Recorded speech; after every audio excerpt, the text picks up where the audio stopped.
If you play a lot of first-person shooter games or FPS, and you struggle to hit your shots, you may have the Enhanced Pointer Precision feature enabled. And to stop your mouse sensitivity from changing inconsistently, you will need to turn this feature off. So to enhance pointer precision, make sure to watch this video tutorial.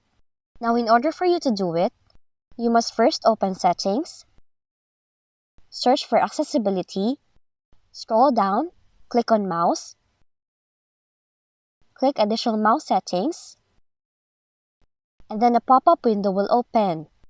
Now in here, you have to click Pointer Options tab, then uncheck Pointer Precision box.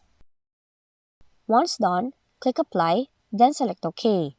After that, you can now do your office work or just surf the web. So that's how to enhance your mouse's pointer precision in your Windows computer.